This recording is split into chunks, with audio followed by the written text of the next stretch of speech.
माँ जी।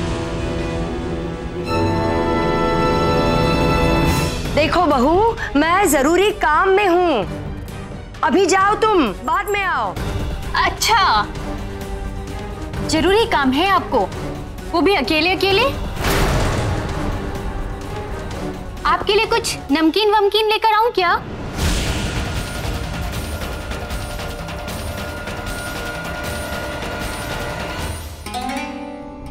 ये बहू है या नागिन जो मैं घर में पाल रही हूँ, वो भी एक नहीं दो दो।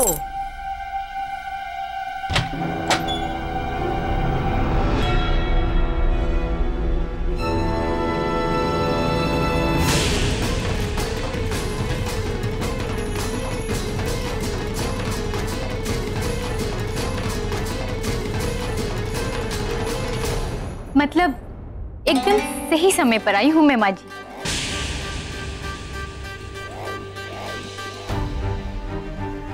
अब आप विमला ताई के जेवर निकाल रही हैं, तो मेरे भी सब जेवर निकाल दीजिए। तुम्हारे कौन से गहने बहू? हमने जो तुम्हें शादी में दिए थे वो? सिर्फ उतने ही नहीं माँ जी, जो मुझे मायके से मिले हैं वो सब भी। अब आपने तो मुझे एक ही सेट दे रखा है रोज पहनने के लिए, बाकी सब तो आपके पास है ना, तो आप सब जेवर दे दीजिए। अब आपकी लाडली बहू पूनम का क्या भरोसा, पता चला बाकी चीजों पर अपना हक जमाते जमाते मेरे जेवरों पर भी कब्जा कर लिया, जैसे आपने विमला ताई जी के जेवरों पर कब्जा कर रखा है आज तक।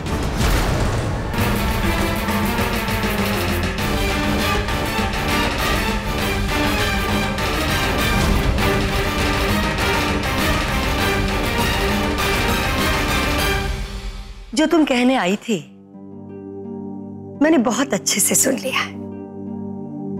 अब तुम जाओ, लखनऊ जाते वक्त तुम्हें क्या क्या देना है मैं अच्छी तरह से जानती हूं। और एक बात ध्यान रखना, घर में अभी भी मैं जिंदा हूं, इसलिए पूनम तो क्या कोई भी ऐसी चीज नहीं ले सकता जो उसकी नहीं है। इसलिए अपनी फिक्र को मत बढ़ाओ, कम करो उसे।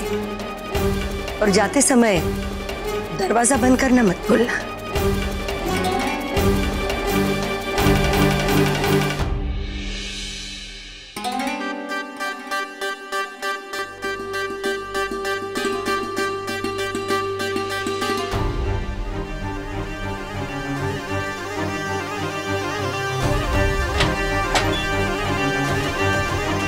मेरी प्यारी सासू माँ और उनके प्यारे गहने।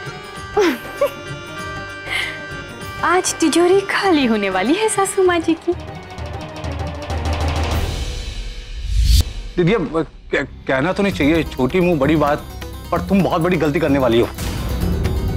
माँ के दिल्ली जाने से तुम्हारा बहुत बड़ा नुकसान होने वाला है। वो कैसे? वो ऐसे कि पहले तो तुम्हारी ये तिजोरी से आधे जेवर चले जाएंगे, और दूसरी बात, अगर माँ जी अपने बड़े बेटे और बहू के साथ रहने लगी तो हो सकता है कि आधी ज्यादा देने का ख्याल आ जाए, क्योंकि माँ तो उनके साथ रहती।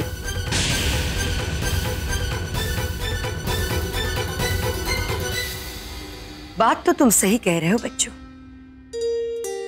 क्योंकि माँ जी के वहां रहने से वो लोग जरूर ऐसा सोच सकते हैं, क्योंकि पहले ये घर माँ जी का है, बाद में दोनों बेटों का।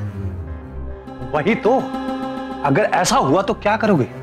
या तो तुम्हें ये घर छोड़ना पड़ेगा या फिर दोनों भाइयों के बीच में बंटवारा। मैं तो कहता हूं दीदिया कि अपनी सास को मत जाने दो, या तो अपने जेठ को यहां बुला के पूरा कारोबार और उसके समेत यहीं बुला लो। नहीं बाबा, नहीं नहीं, इतने लोगों की भीड़, जेठ जेठानी के साथ फिर से रहना, नहीं नहीं नहीं, ये तो मैं सपने में भी नहीं सोच सकती। तुम्हें तो मालूम होना चाहिए दीदिया कि बिमला दीदिया कितनी सीधी है। हाँ, कुछ ज्यादा ही सीधी है तुम्हारी बिमला दीदी। परेशान क्यों हो रही हो? तुम्हें तो पता है कि तुम ऐसा डर कोई भी नहीं है कि वो यहाँ के राज करे। तुम तो जैसे पहले मुखिया थी तब भी मुखिया रहोगी। बस एक बार उन्हें यहाँ पर आने दो। वैसे भी रविकांत जीजा जी ने बहुत पैसे कमाए हैं दिल्ली में, जब घर में दोनों बड़े लोग रहेंगे ना, तो कनु को भी तुम्हारे लिए अपना बर्ताव सुधारना पड़ेगा। आजकल वैसे भी वो बहुत उछल कूद मचा रही है। हाँ? देख रही हूँ उसे, एक भी मौका नहीं चूकती मुझे नीचा दिखाने का। मेरे पास एक तरकीब है, हमें उसके जेवर देने की जरूरत पड़ेगी। दीदी वो बाद में बताता हूँ। फिलहाल इस इटावा वाली को अच्छा सबक सिखाने के लिए एक ही उपाय है कि दिल्ली वाले यहाँ आके रहे। दीदिया जल्दी सोचो, नहीं तो कल सुबह तुम्हारी सास आकाश के साथ दिल्ली चली जाएगी।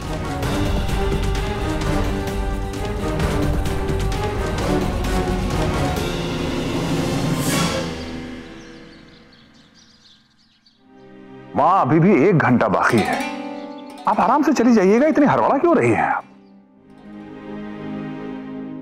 बेटवा मेरे कमरे से मेरा सामान लेके आ जा।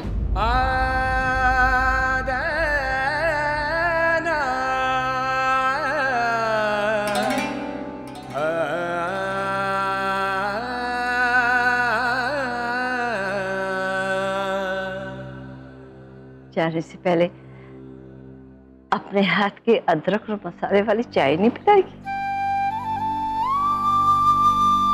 जी दादी, अभी लाते हैं।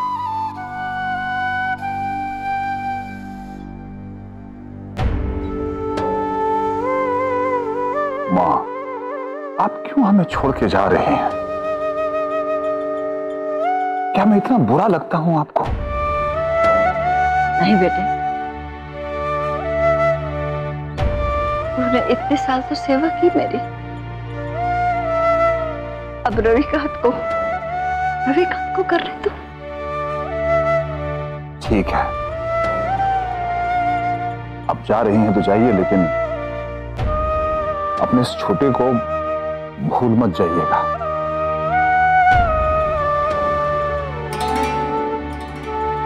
मुझसे कभी कभी मिलने के लिए तो आएंगी आप? आऊंगी।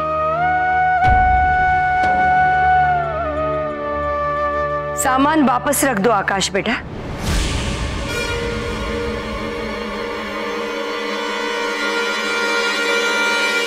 माँ जी कहीं नहीं जाएगी।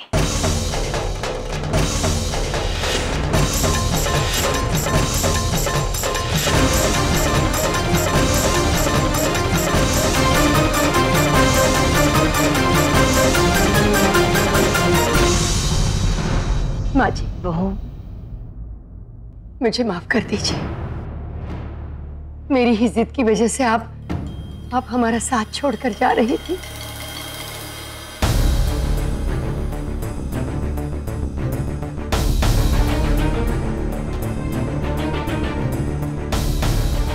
आपके बगैर इस शामियाने की कल्पना भी नहीं कर सकती। कहते हैं बड़े बुजुर्गों का साया अगर घर पर ना हो तो वो घर मरुस्थल समान है।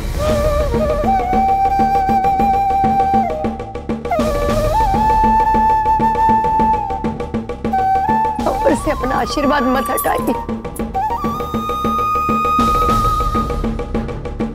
अब मेरी समझ में आ गया है कि मैं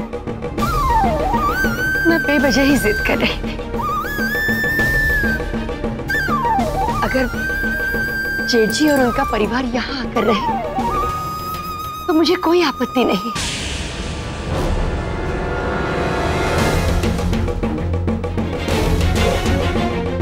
बल्कि मैं दिल से चाहती हूँ कि वो यहाँ आकर हमारे साथ मिलजुल कर रहे।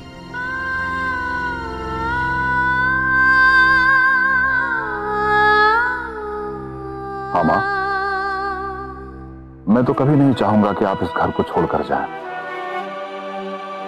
मैंने तो कभी ये भी नहीं चाहा कि भाई साहब इस घर को छोड़कर जाएं। लेकिन वो और उनके परिवार वाले खुद ही छोड़कर चले गए। हालांकि मैं उन लोगों से बात करूंगा, मैं उनको समझाने की कोशिश करूंगा और मुझे पूरी उम्मीद है कि वो लोग मान भी जाएंगे।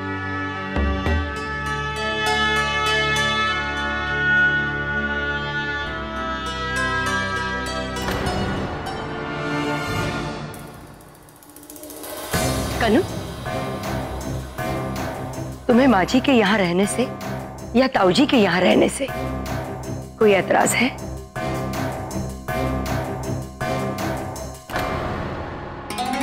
नहीं माँ जी, मुझे कोई ऐतराज नहीं।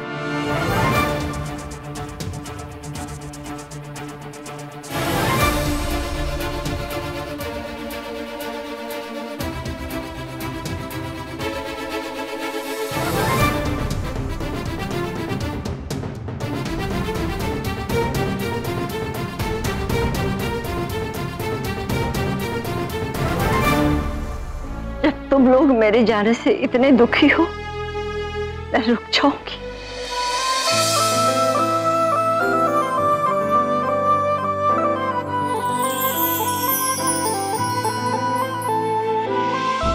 तो इसी बात पर चाय हो जाए।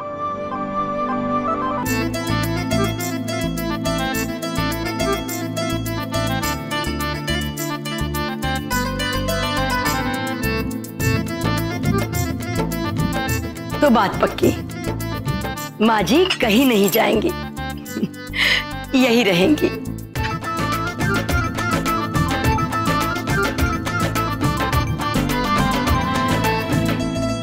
पर माँ जी, कनू और जय तो जल्दी लखनऊ जाने वाले हैं ना?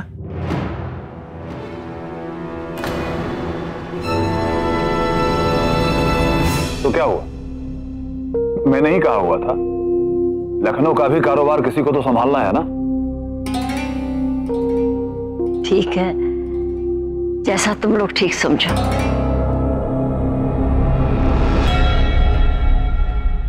कनू बहू, मुझे लगता है तुम्हें अपने सारे जेवर लेके लखनऊ नहीं जाना चाहिए।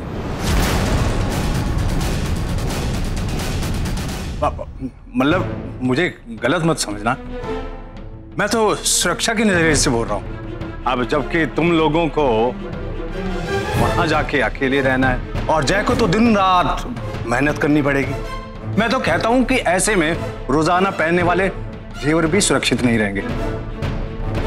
क्यों दीदिया? हाँ बच्चों, तुमने बिल्कुल सही कहा। मैंने तो सुना है कि बड़े बड़े शहरों में दिन दहाड़े डकैती और चोरी होती रहती है। दीदिया, तो मुझे लगता है कि कनू को असली जेवर के बजाय ये सोने के पानी चढ़े हुए नकली जेवर लेके जाए। फिलहाल यही सही रहेगा। जेवर दिखेंगे भी असली और बहू की शान भी बरकरार रहेगी। और अगर खो भी जाते हैं तो ज्यादा गम भी नहीं होगा। क्यों बहू, ये सही रहेगा ना?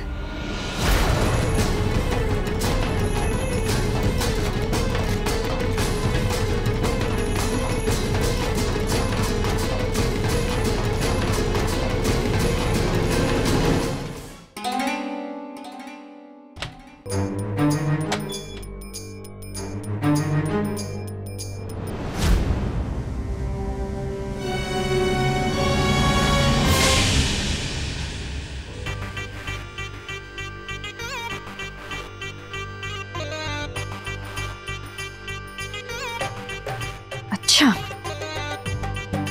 तो ये चाल चली है लखनऊ की शहजादी साहिबा ने हमें वहां भेजकर खुद यहां राज करेगी। जेठ जेठानी जाए लखनऊ, एड़ियां किसने, पसीना बहाने, और देवरानी जी यहां हुक्म चलाएंगी। अपनी मासूमियत दिखाकर सबकी चहेती बनना चाहती है। मैं भी देखती हूँ कि उसका ये ख्वाब कैसे पूरा होता है। मैं भी देखती हूँ कि मेरे होते हुए ताऊजी यहाँ कैसे आते हैं और मैं लखनऊ कैसे जाती हूँ। तुम सास बहू मिलकर जितनी मर्जी कोशिश कर लो, लेकिन अंत में जीत मेरी ही होगी। पूनम रानी, अगर मैंने तुम्हें सबक ना सिखाया तो मैं भी इटावा की नहीं।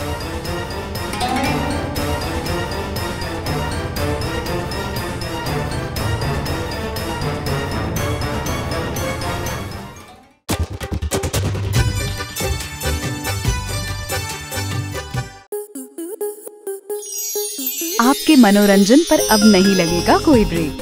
स्टार प्लस के बेहतरीन शोज देखने के लिए लाइक, शेयर और सब्सक्राइब करें स्टार प्लस यूट्यूब पेज को।